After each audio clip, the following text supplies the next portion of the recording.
Muy buenas a todos, ya estamos aquí un día más. ¿Qué tal, Lara? ¿Cómo estamos? Hola, corazón. Pues nada, aquí un poquito resfriada, como media población, así que provista de agua, de caramelitos, de pañuelo, para que nada interrumpa, espero, en nuestra charla física. Es lo que tiene este mes de enero, que estamos todos. Yo pensaba que me iba a escapar, pero no, aquí estoy yo también, cruzando los dedos por no morir en un ataque de tos. Bueno, pues hoy os traemos la siguiente emoción, que es la ira, una emoción súper interesante, bueno, como todas. Y vamos a hacer una breve introducción para poneros en contexto. Pues la ira es una emoción muy natural que todos experimentamos día a día, aunque a veces la percibamos de una manera un tanto negativa, ¿no? Se trata de una reacción que, ante una amenaza, injusticia, frustración, puede ser puede ser tanto interna como externa. La podemos sentir muy para adentro y también lo podemos exteriorizar, pues, con diferentes cambios físicos. Su función principal es alertarnos, pues, sobre algo que percibimos como un peligro o una violación de nuestros límites y motivándonos para tomar acción. Desde una perspectiva más fisiológica, la ira desencadena respuestas en el sistema nervioso autónomo, como es el aumento del ritmo cardíaco, la presión arterial, la liberación de algunas hormonas como la adrenalina, que ya hemos hablado en alguna ocasión.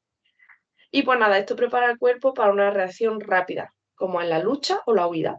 Sin embargo, cuando la ira se vuelve más crónica o mal gestionada, puede afectar nuestra salud física y mental, contribuyendo a problemas como el estrés, la ansiedad o incluso enfermedades cardiovasculares. Y en términos psicológicos, la ira no siempre se expresa de forma directa. A veces se manifiesta como frustración, resentimiento, irritación, y si no se le maneja adecuadamente, puede transformarse en conflictos interpersonales o afectar a nuestra relación con los demás. Es importante aprender a reconocer esta emoción, porque si no comprendemos su origen y no la gestionamos de manera constructiva, esto nos puede llevar a que controle nuestras acciones. Entonces, como siempre venimos diciendo en nuestros programas, el trabajo de autoconocimiento y la regulación emocional es clave para poder canalizar la ira de manera saludable. Las herramientas de la psicología, como la reestructuración cognitiva y las técnicas de la fisioterapia, como la respiración profunda o el mindfulness, pueden ser muy útiles para reducir esta intensidad y prevenir sus consecuencias negativas. Así que, queridos, después de este resumen para poner en situación, ahora Lara nos va a decir más en profundidad qué es la ira.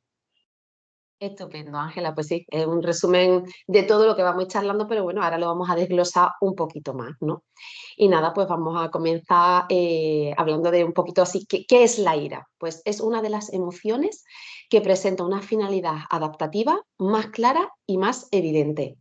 Ya como has anticipado tú, está aquí para ayudarnos a pelear o a defender, por un lado, nuestra integridad física, por ejemplo, si alguien nos ataca por la calle, pero también nuestra integridad psicológica y las cosas que para nosotros son importantes. Entonces, surge, por ejemplo, cuando las cosas no nos salen bien, cuando encuentras muchas trabas para poder conseguir tu objetivo, cuando sientes que has sido tratado de manera injusta o desagradable, y también ante situaciones que van en contra de tus valores personales o que dañan tu autoimagen o tu autoestima. En general, entonces, la ira se halla presente en mayor o en menor grado en cualquier situación, pues, de pérdida, de daño o de limitación de nuestros intereses personales, ¿vale? Por lo tanto, aunque siempre categorizamos la ira dentro de las emociones desagradables, como ya sabemos, al igual que el resto de las emociones, está ahí para ayudarnos y para adaptarnos al entorno. Así que la ira adaptativa no es mala, la adaptativa. Entonces, bueno, de hecho, las emociones que más es de las emociones que más nos permite arrancar y mantener planes de acción o de defensa con más rapidez, con más intensidad y con más determinación. Entonces, vamos a preguntarnos, ¿por qué o qué pasa para que veamos la ira no solo como una emoción desagradable, sino como algo que deberíamos evitar? Pues que la relacionamos mal con otros dos conceptos, que son la hostilidad y la agresividad, cuando en realidad cada uno de estos conceptos son diferentes, ¿vale? Por un lado, la ira Es esa emoción primaria que nos aporta energía para defendernos y adaptarnos al medio, pero en ningún momento tiene por qué conllevar resentimiento u hostilidad o agresividad. Ahora, cuando esa emoción la pasamos por nuestro filtro cognitivo eh, y la cargamos de esa valoración negativa, es cuando ya, vamos a ver cómo lo explico, la cargamos de esa valoración negativa hacia esa persona o hacia esa situación que nos ha provocado la ira, entonces cuando podemos empezar a hablar de hostilidad, ¿vale? Hay un filtro cognitivo que nos ha hecho darle una carga negativa. Y cuando desembocamos en una conducta de confrontación con ánimo de causar daño a esa persona que nos ha generado esta ira, es cuando ya hablamos de agresividad. O sea, tenemos por un lado una emoción, por otro lado nuestro filtro cognitivo y ya por último la conducta resultante, ¿vale? Entonces, aunque es verdad que hay casos en que las tres cosas pueden darse conjuntamente, realmente no tiene por qué ser así, ¿no? Entonces, vamos al principio. ¿Qué desencadena la ira? Bueno, pues como hemos dicho, en resumen surge cuando nos vemos ante situaciones que nos crean un rechazo o bien ante situaciones que nos resultan frustrantes. En el primer caso, que son situaciones o personas que nos crean un rechazo, ahí todavía no entra el filtro cognitivo, sino que la ira aparece de manera directa. Un ejemplo muy claro es el dolor. Un bebé que todavía no tiene desarrollado sus capacidades cognitivas, si viene el médico con un jeringazo de una vacuna y le pincha, el dolor hace que el bebé se cabree. Ahí no hay filtro cognitivo, el bebé ha reaccionado de manera automática, ¿vale? Pero en el segundo caso, que son las situaciones o personas que nos causan frustración, ahí sí que la ira surge tras un proceso de valoración cognitiva, ¿vale? ¿Qué es lo que valoramos? Pues por un lado, lo predecible que sea la situación o el control que tengamos sobre ella. Sentimos más o menos ira en función de estas dos cosas y cuanto menos control sintamos que tenemos, más ira nos provoca, ¿vale? Imaginaros que canceláis un seguro, hacéis todas las gestiones en el banco para que no se os pase el recibo y ahora veis que el recibo ha llegado al banco. Cabreo que te pillas, porque era una cosa muy poco predecible. Por otro lado, que valoramos también la trascendencia o importancia. Sentimos más o menos ira según la trascendencia que tenga para nosotros el obstáculo hacia nuestra meta. A más importancia, más ira. Has preparado un fin de semana en la playa con tus amigos súper importantes porque hay un cumpleaños, está todo wow, deseando que llegue el fin de. Y te surge un imprevisto laboral. Cuanto más importante fuera esa escapada, más cabreo que te vas a pillar. Y por último, la valoración de la intencionalidad que tenga la otra persona. Cuanta más intención, más ira. Por ejemplo, si alguien no tiene en cuenta tus valores personales porque no los conoces, no los conoces, pues a lo mejor te cabreas, pero dices, bueno, si es que no lo sabía. Pero si esa persona conoce tus valores personales y no solamente y no los respeta, sino que además llega incluso a pisotearlos de manera voluntaria, cabreo que te pillas. Entonces, como con todas las emociones, podemos empezar a reconocer la emoción de la ira, como tú decías antes, observando los cambios que produce en nuestro cuerpo. Este es el primer paso para que podamos actuar. Entonces, Ángela, cuéntanos, ¿qué es lo que nos pasa? Pues la importancia de escucharse a uno mismo, ¿no? Y no solamente lo que nos decimos, sino lo que nuestro cuerpo nos transmite. Eh, si estamos conectados de esta manera, vamos a provocar que esta ira sea adaptativa y no se convierta en desadaptativa. Entonces, ¿qué cositas tenemos? Pues mirad, lo primero que ocurre a nivel fisiológico, bueno, lo primero, aquí el orden de los factores no altera el producto, ¿vale? Os voy a decir varias cositas y quedaros con algunas cuantas y cuando la experimentéis en vuestro cuerpo decís, esto puede ser, ¿vale? Bueno, pues que podemos, como he dicho antes, el cuerpo se pone en modo alerta, modo lucha-huida. Ya cuando hablábamos nuestros programitas, que os invito a que vayáis a revisarlo sobre las hormonas, en concreto de la adrenalina, Pues esto produce cambios fisiológicos como, por ejemplo, la aceleración del ritmo cardíaco y aumento de la presión arterial. Esto básicamente es para que la sangre llegue bien a todas las partes de nuestro cuerpo, sobre todo a las extremidades, porque cuando corremos, corremos con las piernas, ¿no? Entonces tenemos bueno, el que tenga piernas, perdón, humor negro. Entonces, tiene que llegar bien la sangre para que podamos huir o luchar, lo que queramos hacer. La respiración es más rápida para que el oxígeno llegue más a todo nuestro cuerpo. Necesitamos oxígeno para estar a tope, ¿no? La liberación de la adrenalina como hormona principal en este tipo de situaciones. Luego la tensión muscular, muy en correlación, lo que estaba diciendo antes, tus músculos tienen que estar tensos, tienen que estar preparados para lo que tú quieras hacer, luchar o huir. Y luego un aumento de la temperatura corporal. Esto se entiende porque si hay más ritmo cardíaco, si hay más tensión muscular, al final eso se genera energía, es calor, ¿vale? Que emana del cuerpo. Básicamente tenemos que notar eso. También una cosa muy significativa y que nos puede sobre todo ayudar a los demás a reconocer si la otra persona está experimentando ira. Porque claro, una cosa es lo que tú sientas y tú puedes estar bien y ver que la otra persona se está empezando a calentar, ¿no? Pero ¿cómo lo podemos ver? Lo podemos ver con los cambios en la expresión de la cara, ¿vale? Podemos ver si la persona tiene las cejas más fruncidas o más rectas, ¿vale? Si tiene los ojos entrecerrados o fijos, es como que quiero ver más allá, ¿no? Quiero estar atento de qué veo, ¿no? Necesito nutrirme de lo que hay a mi alrededor para saber si tengo que luchar o huir. También los labios más tensos, lo que comentaba, de esa musculatura más rígida. La mandíbula apretada. ¿Cuánta gente tengo yo en la consulta con la mandíbula apretada? Y siempre yo le digo a la gente, digo, ¿qué te callas? ¿Qué te callas tanto? Mucha ira acumulada en la mandíbula. Sí, yo trato mucho mandíbula y abdomen y diafragma y digo, lo que no digieres y lo que te callas. Digo, hay que ver, ¿eh? ¿Cómo estamos? Y luego ya si nos metemos en suelo pélvico. Y luego pues también podemos notar el rostro un poquito más enrojecido o ruborizado por este calor que decía que emanaba, ¿no? Y estos ritmos cardíacos. Luego también la expresión vocal, la voz. La voz también puede tener cambios, obviamente quitando disfunciones o alguna patología vocal, como mi pobre Lara, que a lo mejor esa tifonía te viene de algo. A saber, a saber. Bueno, pues si vemos que una persona está experimentando un tono de voz más alto, más agresivo, ¿vale? Pues nos puede decir que está enfadado, ¿no? Está claro.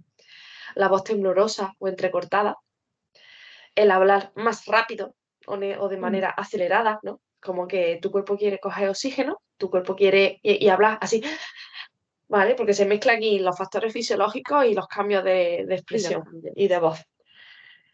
Luego también la voz más ronca, porque hay tensión en las cuerdas vocales, ¿vale? Y podemos tener esa voz más ronquita.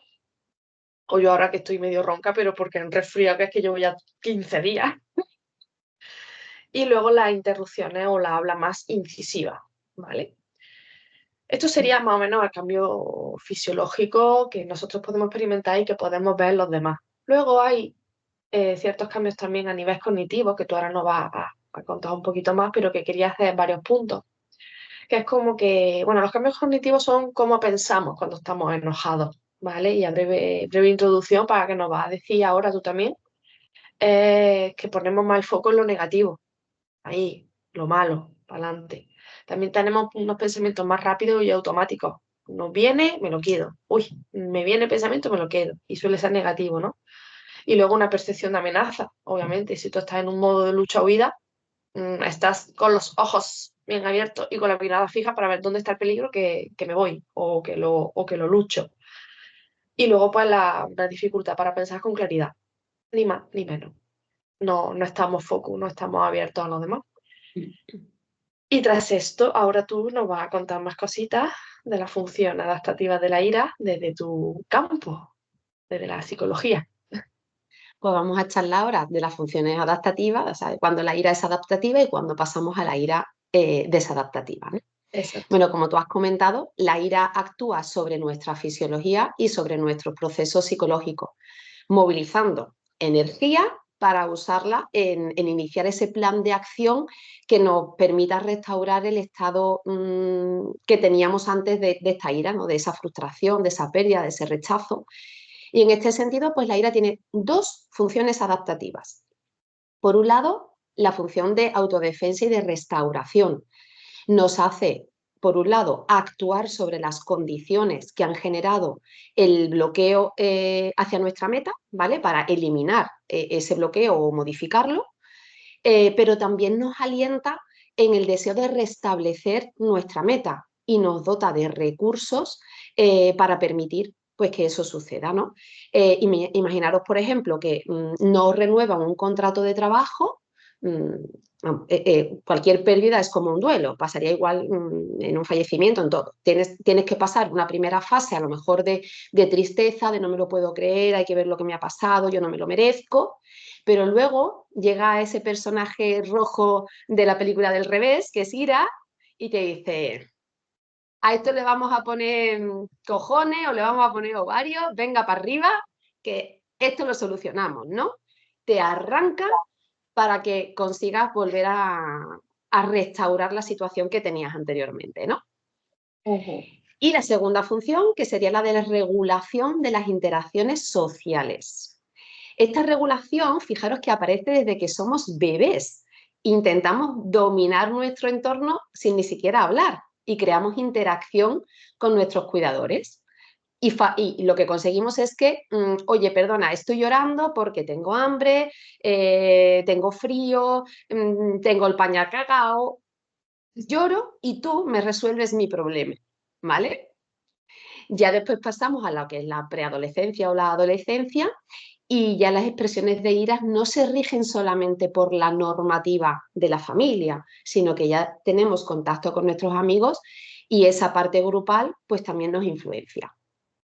Importante ver que esas influencias pueden ser constructivas para el adolescente o no, porque pueden ser influencias que refuercen o alienten una experiencia sana de ira en la que la agresividad y la violencia no tienen cabida, pero puede ser que ese grupo también aliente o fomente una ira no adaptativa, no aceptada socialmente y que lleve a conductas agresivas y destructivas. Y ahí, pues en este caso tendrían que estar los papis un poco alerta de ver por dónde van esas cosas.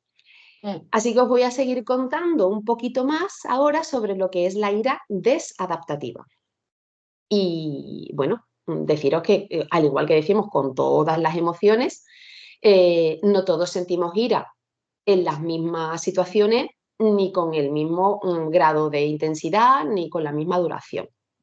¿Por qué? ¿Qué es lo que influye en que cada uno experimentemos la ira de una manera? Pues dos cosas, como siempre, nuestro patrón de personalidad y el contexto sociocultural. A nivel de personalidad, son más propensas a sentir ira las personas con inestabilidad emocional, que además las suelen experimentar con más intensidad. Y por otro lado, las personas muy narcisistas, que son personas que sienten siempre amenazada su autoestima y entonces para protegerse, pues tienden a perder el control, están siempre cabreados, están siempre criticando, están como medio de defensa, ¿no? Son menos propensas a sentir ira, pues las personas extrovertidas, que ya dijimos en el programa de la alegría, que son más tendentes a experimentar alegría, y las personas con una elevada autoestima y muy poco narcisismo, porque recordemos, la autoestima hace referencia a la percepción que cada uno tenemos de nuestra propia valía. Entonces, las personas con una elevada autoestima pues tienen una visión más realista de sus cualidades, se sienten menos amenazadas, al contrario que los otros, y no se dejan influir por las valoraciones de los demás. ¿Vale? Y lo segundo que habíamos dicho es el contexto sociocultural. Como con todas las emociones, cada cultura posee unas normas que indican cómo, dónde, cuándo y con quién puedes expresar tus emociones o sea, de modo que sea socialmente aceptable, ¿vale? ¿Qué suele ocurrir? Sociedades individualistas en las que se potencia la expresión de las emociones y la defensa asertiva de los propios intereses, pues favorecen que podamos hacer una experiencia abierta de ira y que no tengamos que estar reprimiéndola, ¿vale? Las sociedades colectivistas, como también estuvimos hablando el otro día, del caso de China, de Japón, tal, pues son sociedades donde el mantenimiento de la armonía grupal está por encima de las cuestiones individuales. Entonces, claro, los individuos se ven forzados a reprimir la ira o minimizar el exteriorizarla, ¿no? Ujú. También es verdad que podemos fomentarla o rechazarla de manera diferente en función de la valoración ética que le demos, tanto como individuos como sociedad.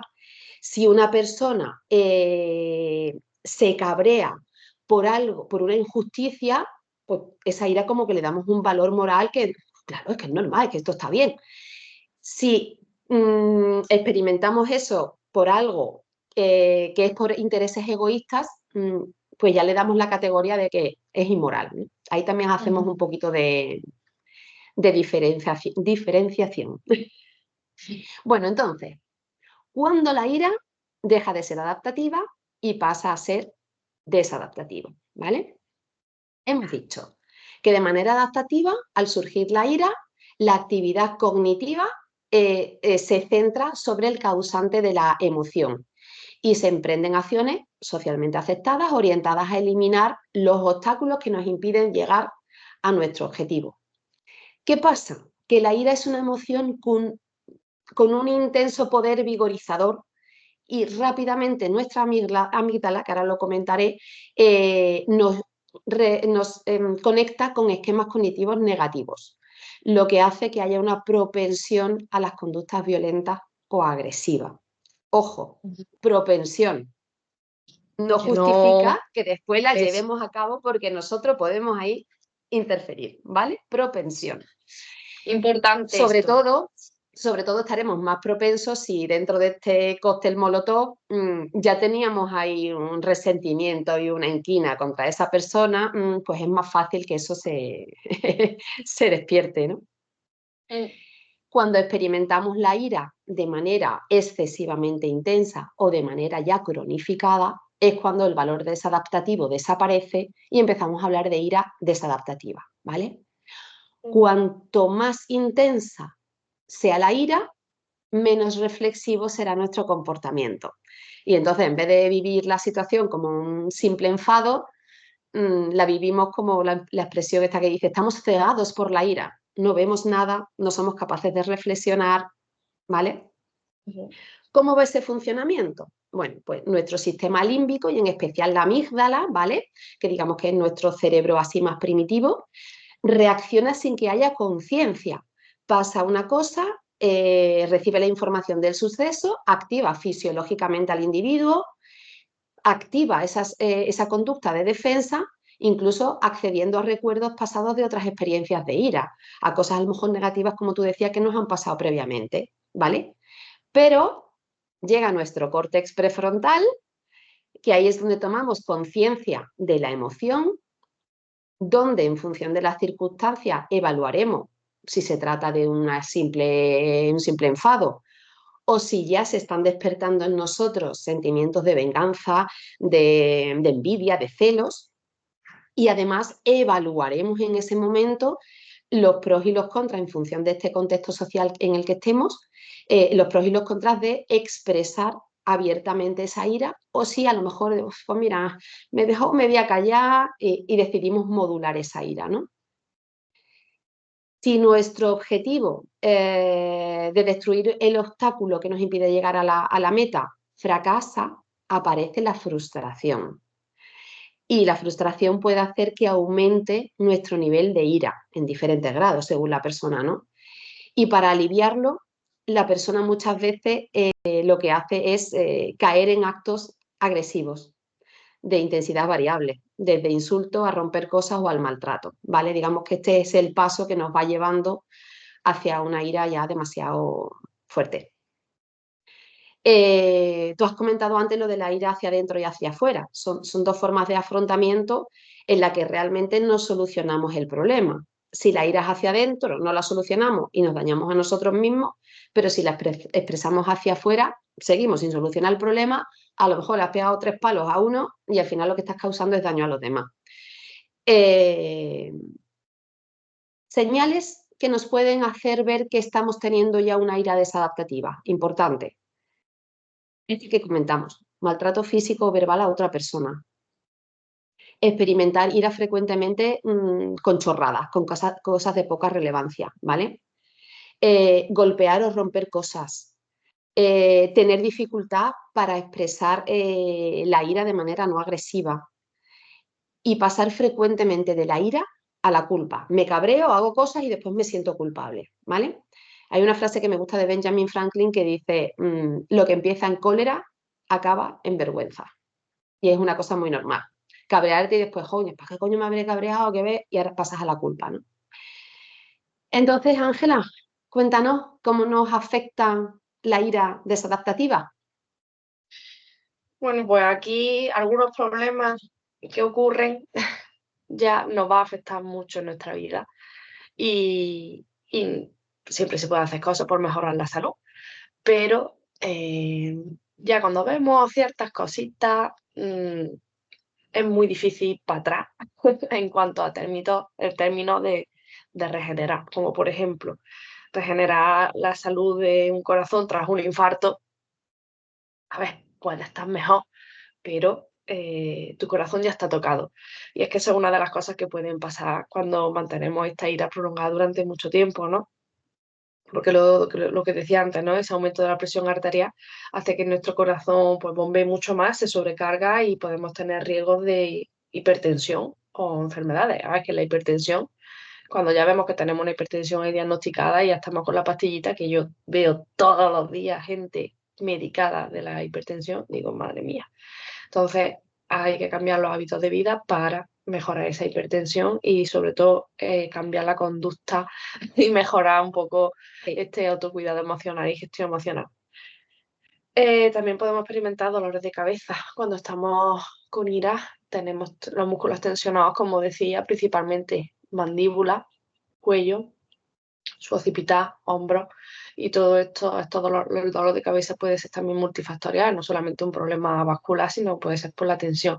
Entonces, si experimentamos dolores de cabeza recurrentes, cefalea o migraña, pues podemos pensar que esta ira ya se nos está yendo de las manos. Luego, a nivel hormonal, si tenemos ahí una montaña rusa de hormonas, nuestro sistema inmunológico se va a ver afectado. Por lo tanto, va a estar más vulnerable y somos más propensos a infecciones, a virus. Sí, está encadenando un resfriado detrás de otro, una gripe detrás de otra, siempre están malos, siempre están malas. A ver, no solamente todo es los virus que hay en el exterior, que sí, pero si todos los coges, ¿por qué los coges todos? Porque tu sistema inmune no está muy bien. Luego, problemas digestivos. Aquí me podría enrollar muchísimo, pero bueno, vamos a decir varias cositas. Y es que el reflujo, la acidez estomacal, el dolor abdominal, mucha tensión aquí, que no nos tocamos debajo del esternón, pero toda esta zona, cuando está tensa, es por lo que decía antes, digo, hay cosas que no estás digiriendo, hay cosas que te estás callando, hay cosas que estás reprimiendo, el diafragma, el vago, el sistema nervioso parasimpático, en fin, todas esas cosas que hemos hablado tantas veces. Y es que, bueno, yo lo digo mucho, y es que para mí el sistema digestivo, tracto intestinal, es el primer cerebro, antes que este. Yo creo que manda muchísimo, ¿no? Bueno, están ahí. Y luego trastornos del sueño. Todo está, cuando no tenemos un sueño muy, vamos, cuando dormimos a pico, cuando no es reparador, cuando vemos que esto es un día detrás de otro, y esto ya nos está también indicando que es desadaptativo y tenemos que ver si es por la ira o es por otra cosa. Pero vamos, que la ira lo puede provocar también. Luego, enfermedades psicológicas. mm, tú nos has hablado, nos has comentado un poco, ya podemos derivar en ansiedad, depresión, un montón de cosas, ¿vale? A nivel psicológico que yo no me voy a meter porque tampoco es mi campo.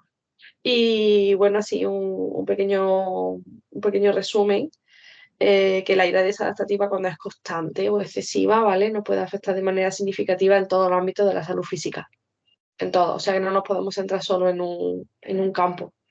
como es el dolor de cabeza o dolor digestivo. A veces son pequeñas dosis que las vamos normalizando a lo largo del tiempo y que luego al final se convierte en una, ¿cómo se llama esto? Una hernia estomacal, no me acuerdo. Bueno, problema de estómago que ya es un daño muy irreparable, o tenemos un bruxismo y un desgaste dental, ¿vale?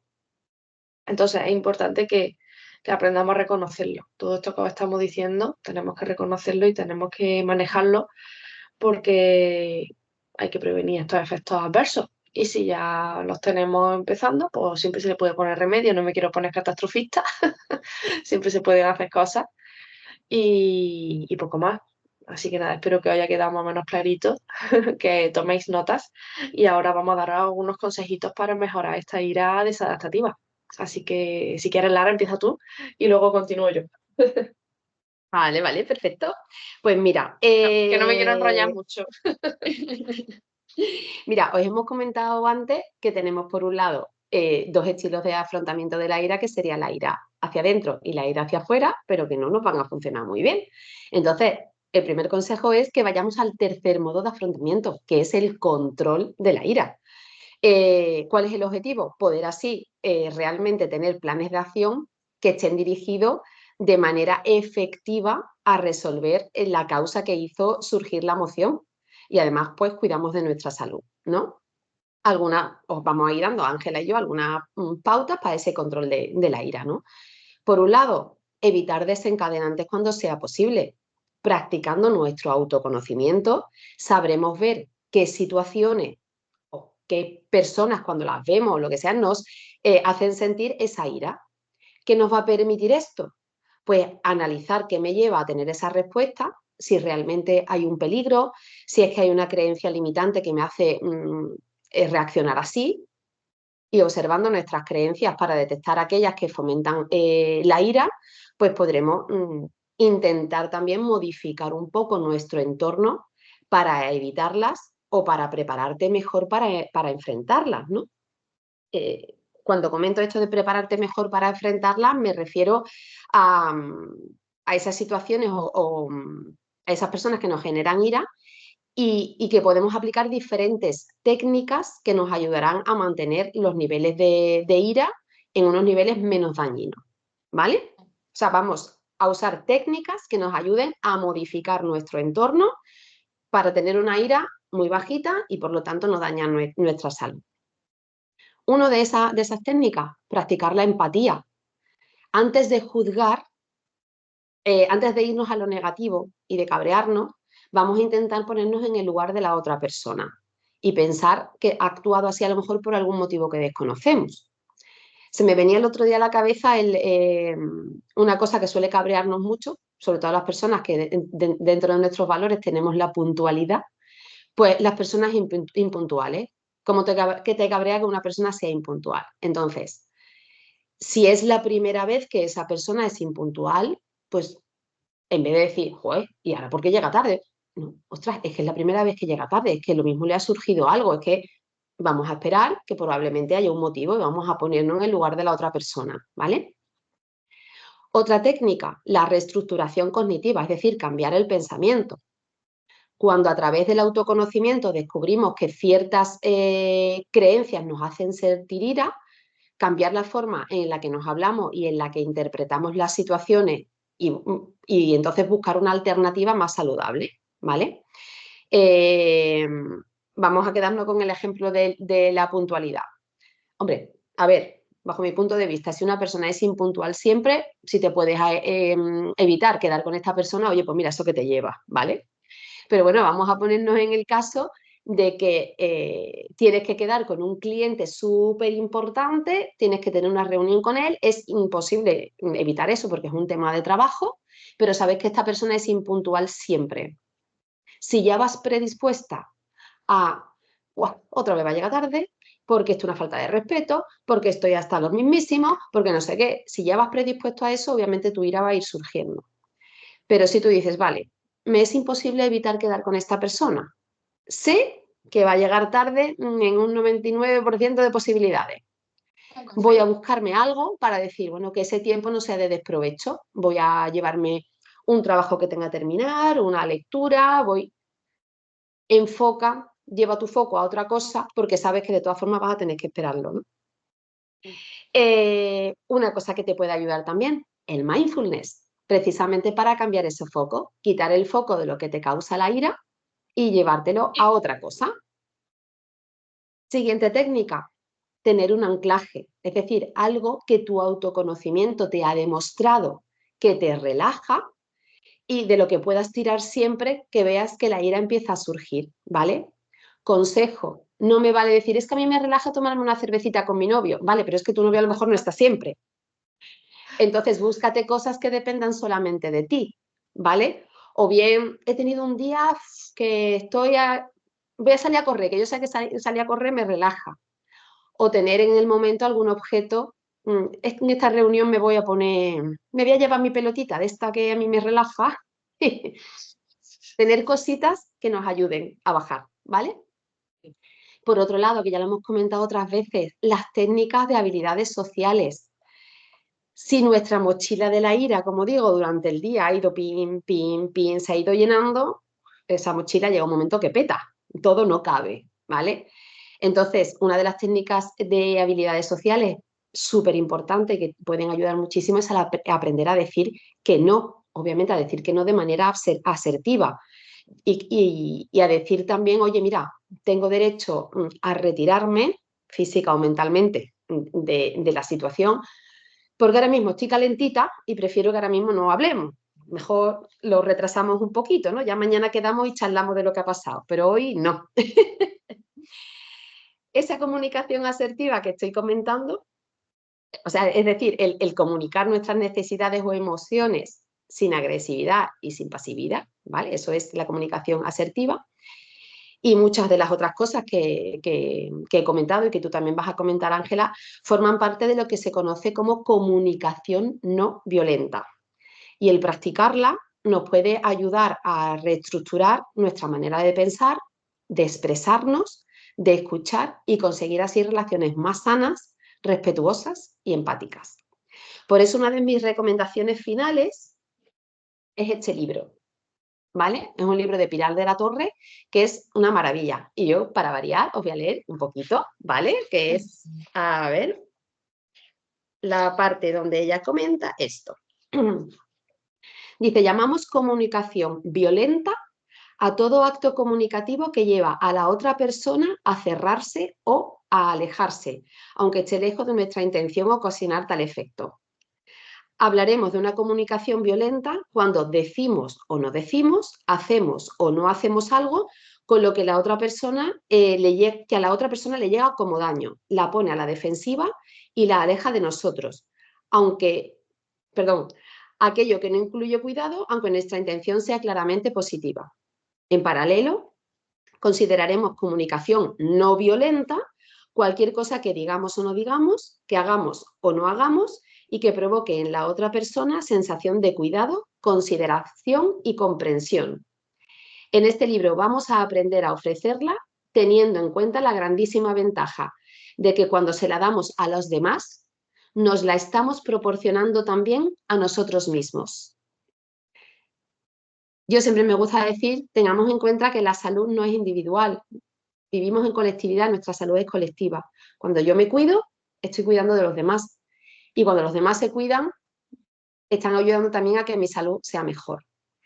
Y por último, Ángela, si no somos capaces de poner todas estas herramientas en pie por nosotros mismos, a acudir a ayuda psicológica que nos ayude, que no lleguemos a la psicología que tiene que ayudarnos con una ansiedad, con una depresión, sino simplemente, oye, mira, yo quiero aprender habilidades sociales, quiero aprender asertividad, quiero mejorar mi autoestima.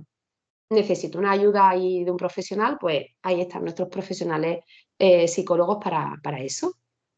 ¿Y tú qué nos cuentas, Ángel, de consejos? Yo me voy a lo práctico, a esas cositas que podemos hacer para bajar ese nivel. Y básicamente me remito a lo que he dicho a lo anterior, ser conscientes, escucharnos a nosotros mismos y ver que cuando tengamos esos cambios fisiológicos, darnos cuenta y hacer una técnica como por ejemplo la respiración, Sí. ¿vale? La respiración, tan sencillo como eso, solamente necesitas tú y respirar o por la nariz o por la boca, me da igual. Si te resfriado, respira por la boca. Lo que va a hacer la respiración relajada y profunda es activar ese nervio vago, ese activador del sistema parasimpático que nos va a llevar a la calma, ¿vale? Entonces os aconsejo que aunque haya mucho ruido externo, cerréis los ojitos, os calméis, inhaléis en 4 segundos, mantengáis 4 segundos en apnea, exhaléis en 4 segundos y otra vez una apnea de 4 segundos y así. Daros un par de minutitos y ya veréis cómo poco a poco estaréis mejor, ¿vale? Entonces, si os dais cuenta, reconozco patrón, me paro, que sería otro tip, me paro antes de que salgan sapos y culebras por mi boca. Otro tip, respiro, espero un poco y ya veréis los cambios. Luego, si no podéis hacer esto, que más sencillo que esto no hay nada, otra cosa que podemos hacer, pero que conlleva un poquito más de esfuerzo, es el ejercicio físico, el moverse, el soltar, el liberar. Luego tú te encuentras bien, me da igual que te muevas haciendo patinete, o sea, patinete no, los eléctricos estos no, patinando, que haciendo yoga, que haciendo lo que te dé la gana, pero muévete, ¿vale? Otras técnicas de relajación, como puede ser, yo qué sé, aromaterapia, el coger algo, ¿no? El movimiento del soltar, abrir la boca, el relajarte el diafragma. Al final, todo lo que te lleva a un movimiento tranquilo, pausado, ¿no? Y practica. El lenguaje propioceptivo que me has dicho tú antes. El lenguaje propioceptivo, no, ¿os acordáis cuando alguna vez hemos dicho, si tú estás triste, tú estás cabreado, tú sonríes, tú así, así, porque se ha visto que activando los músculos de la boquita, de la sonrisa, le están dando una señal a nuestro cerebro que va a retroalimentar y hacer que estemos indirectamente Divino. y directamente más felices, ¿no? Entonces provoca la sonrisa. Y si ves que la otra persona está empezando a cabrearse y tú estás en tu centro, sonríele, ya verás cómo se va a calmar, ¿vale? Y luego, bueno, pues como último, practicar el autocuidado, que cada uno vamos a empezar por escucharse, que cada uno sepa escucharse, que sepa qué es lo que le viene bien, que haga un trabajo ahí profundo y que lo vaya aplicando en su día a día, porque no hace falta llegar a reventarse, a decir, me voy a cuidar porque ya voy a dejar el móvil y no voy a responder a nadie porque me tenéis hasta el coño, porque no. Practica todos los días un poquito de autocuidado, pon tus límites diarios, ¿vale? Y bueno, tú has dado tus recomendaciones de este librito. Y yo voy a dar recomendaciones de peliculitas. Tengo aquí 4, pero mira, te voy a ser sincera, voy a poner 2, porque luego la gente se olvida. Entonces, la primera que voy a decir, porque a mí me encanta esa película, es la del Joker, la de 2019, ¿vale? La, esta película, aunque no es una película convencional sobre la ira, explora cómo esa acumulación de injusticia y la falta de apoyo emocional pueden desencadenar esa explosión de ira y a través del personaje que hace Joaquín Phoenix, Arthur Flex, pues se analiza en la psicología esa violencia y esa violencia y esa ira descontrolada. Esa película es que se puede extrapolar a tantas personas, porque tú ves a la gente por la calle tan normal, pero por dentro están llevando una cruz y esa película es muy buena. Y luego pues os voy a decir la película de Un día de furia o Falling Down, de 1993, que esta película muestra a un hombre común que después de una serie de frustraciones explota emocionalmente y comienza a manifestar su ira de manera muy destructiva. Y a través de su historia se plantea una reflexión sobre esta acumulación de tensiones sociales y personales, cómo la ira externa y la ira interna lleva ese cúmulo de luego estas consecuencias adaptativas que hemos visto, ¿no? Y que hemos hablado. Así que nada, hasta aquí, como siempre, hemos dicho aquí yo, no nos vamos a enrollar, pues nos enrollamos. Yo no sé cómo lo hacemos, siempre nos enrollamos un montón. Mira, el que quiera verlo entero, que lo vea. Y el que no, pues a huir. Es que hay tantas cosas que decir que por mucho que quieras cortar, parece que te quedas sin dar una información importante. Pero Es claro, que, por eso mira, yo he dicho, digo, no profundizamos ya en temas de depresión, de ansiedad, porque entonces es que nos iríamos. Pero bueno, la información importante de qué es la ira adaptativa, qué es la ira desadaptativa y la importancia que tiene el saberla controlar y que para ello, como siempre, nuestro autoconocimiento, eso está. Así que, Ángela, nos queda nuestra querida amiga Asco, muñequito verde de... me Pero bueno, lo encanta el vamos a pasar asco, muy bien. me encanta el Sí, sí, asco. sí. Y además el personaje de la película es brutal, Ay, me fantástico. encanta, me encanta, me encanta. Pues nada, Nos familia, vemos, si nos todo vemos va bien, próximamente, hablaremos de esto, Asco. de asco. En un mesecito, si Dios quiere, o el que haya, o el que, lo que sea que haya. Bueno, un besito a todos, que espero Chao que a os haya todos. gustado, y escribiendo en comentarios cosas. Venga, un besito, nos Chao. vemos.